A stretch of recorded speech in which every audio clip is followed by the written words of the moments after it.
Hey folks, welcome to the premiere episode of Shacknews Presents. I'm Andrew, you're a level 10 warlock with far too many skill points and use rope. And I'm Sam, and I'm not your pocket healer.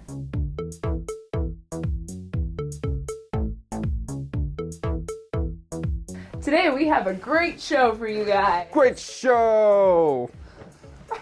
Good show! This is greatest!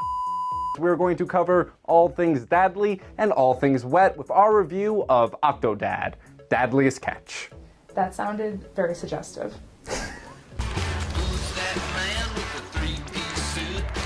Then things are going to get a little fishy this week with our top 5 featuring creatures from the deep. Things get a little fishy this week. And we find out more about Octodad's origins with an exclusive interview with one of the lead creators. Were there versions of Octodad in Cosby sweaters? No Cosby sweaters, at least yet. So Andrew, I heard from the guys you're putting a lot of time into getting to know our friendly neighborhood cephalopod.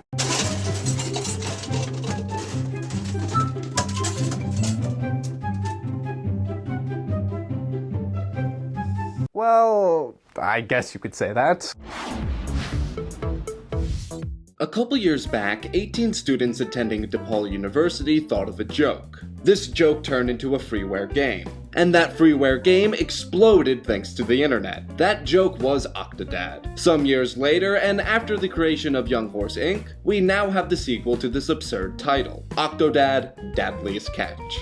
Just like the first installment, Dadliest Catch revolves around one simple joke. You are an octopus trying to convince everyone around you that you're just a normal guy. Throw some quap walking and physics items to knock over, and that's it. That's the whole game. Probably the best part of the game is how refreshingly simple it is. It's not some AAA game with the workforce and budget of a small country. No, you're an octopus trying to do people things. Now go fall on banana peels while you're trying to make your daughter's milk. The game's controls feel wonky, but it's supposed to feel that way. So the controls work perfectly? Joking aside, the game feels right at home on the PlayStation 4. Granted, you do lose some accuracy with the sticks, but you're not here to win any archery contests. You will get a barrel full of laughs when you play this game with a couple of your friends. Up to 4 players will control Octodad's tentacly appendages, which can make the game 4 times harder, or 4 times more fun. We recommend roulette mode, which switches up who controls what after every objective.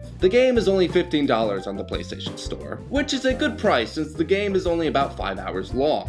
Many people will probably get bored playing Dadliest Catch, and I don't blame them. The whole game is one gag in different settings. You can replay the game to try and collect all the ties spread about in each level, or try to beat the fastest time. But there isn't a real compelling reason to replay the game unless you're a completionist. The amount of fun you can have with this game is directly related to how funny you think the joke is, because there's not much else to the game. Which isn't a bad thing. The joke is tightly made, it has fantastic voiceovers, and hilarious slapstick humor. You can definitely have a blast playing this game. Dadliest Catch is silly because it wants to be silly. But if you're looking for more than an octopus flailing around with a lawnmower, then use your $15 for something else.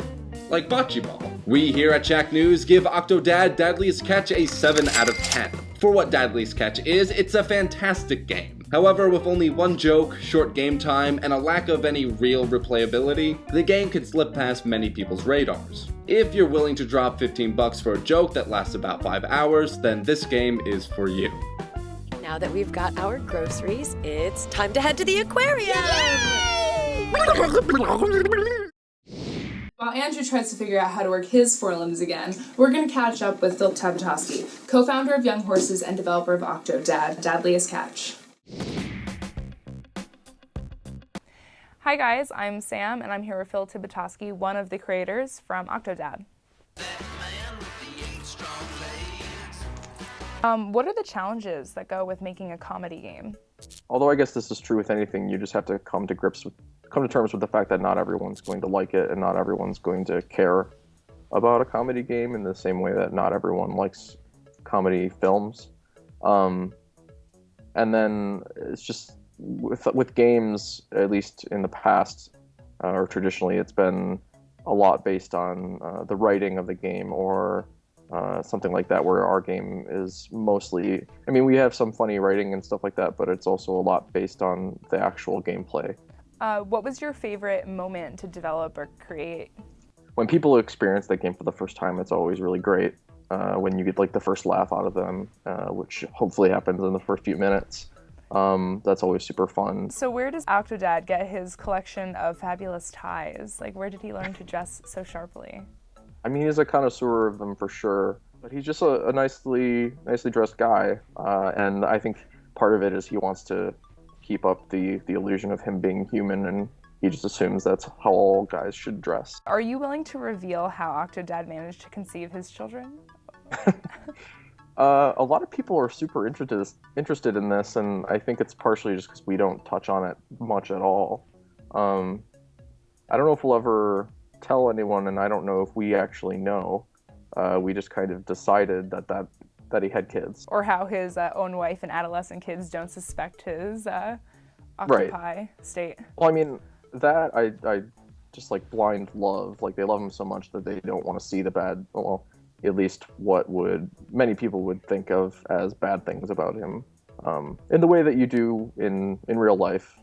A lot of people have people in their lives that annoy them or whatever, but they love them, and so they let it slide. Have been any moments in Octodad that you're like, wow, that's actually very like a deep moment in creating the game that you didn't expect? I mean, I expected it since we work on it, but like, it's always resulted in deeper connections with people than we expect, for sure. Like, I don't know whether people have connected it to how it feels to be handicapped, or just in general having secrets or things about yourself that you're not super proud of that you try to hide from people. But with Octodad, we try to kind of I don't know, emote the fact that people who really love you will accept you anyways, despite these things. Oh, that was a really good answer. Is there more content on the way for Octodad? Yeah, we just started working on some new stuff for the game. I want to say pretty close to after we released. We haven't really stopped. I can't say when it'll be out or what it'll exactly be yet, but we're working on some new stuff. Thank you, Phil, for the interview. It's been great talking with you. Yeah, thanks for having me. Sam, I got some fantastic nautical theme jokes that we can use for this episode. Oh, really? The folks at home are going to love it. You want to hear some? Yeah. Okay. Why didn't the oyster give money to charity? Why, Andrew? Because he's a little shellfish. All right, I got one more. Okay, yeah. Why do mermaids wear seashells for bras? I don't know. Because they grew out of their bee shells. Wow. Woo, those are knee slappers, man. Those are really gonna get them. Hey, Andrew. Yeah. I got a question for you. Yeah. Do you like seafood? I love seafood. I love sushi. Yeah? Yeah. What? Oh. We're gonna cut to the top 5, guys. Yeah, cut to the top 5. That's disgusting, Sam.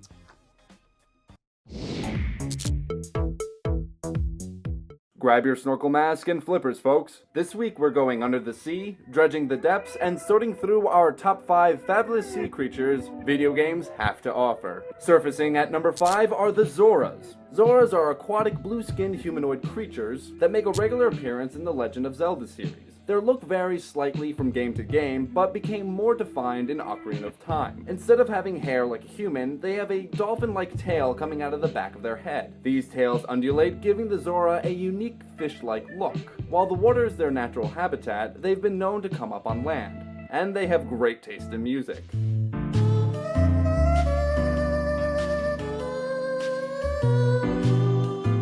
Popping in at number 4 are the bloopers. Bloopers appear in almost every Mario game, and they come in a myriad of colors and sizes. They generally look like a cross between a ghost and a squid, with anywhere from 4 to 10 tentacles. Even though they've been a staple in the Marioverse for quite a while, Mario Party 8 is the first game you can actually play as one. These squids are capable of flight, striking with their tentacles, burrowing into the ground, shooting gobs of ink, firing beams of energy, or kick your butt in speedy graffiti.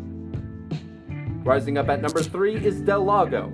The massive Delago is the first boss encounter in Resident Evil 4. Delago is an early experiment by the cult Los Illuminados, where a salamander became host to the Plaga parasite. The parasite then mutated the creature in size and temperament to monstrous proportions. Now it feeds on corpses that the Ganados toss into the lake, but it does not limit its palate to just carrion. It can and will try to eat the living. Keep that in mind when you're swimming back to your boat. Jumping in at number 2 is Echo the Dolphin. For 500 years, dolphins and humans have lived together in unity, harmony, and fellowship.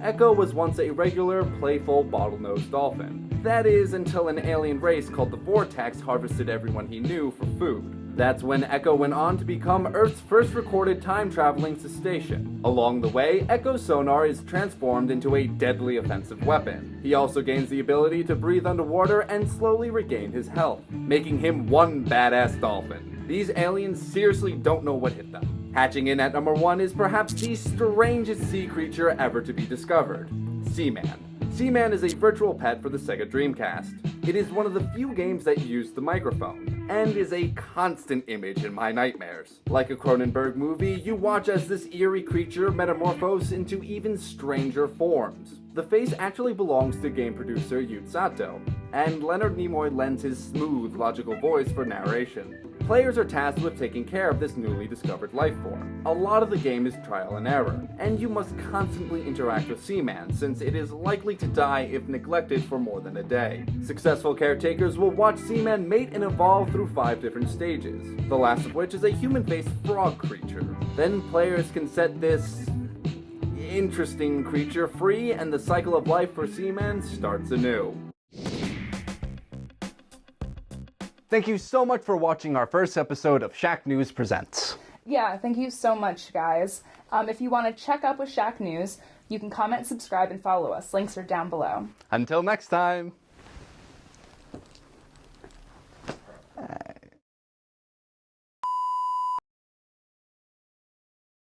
Actually, I like this.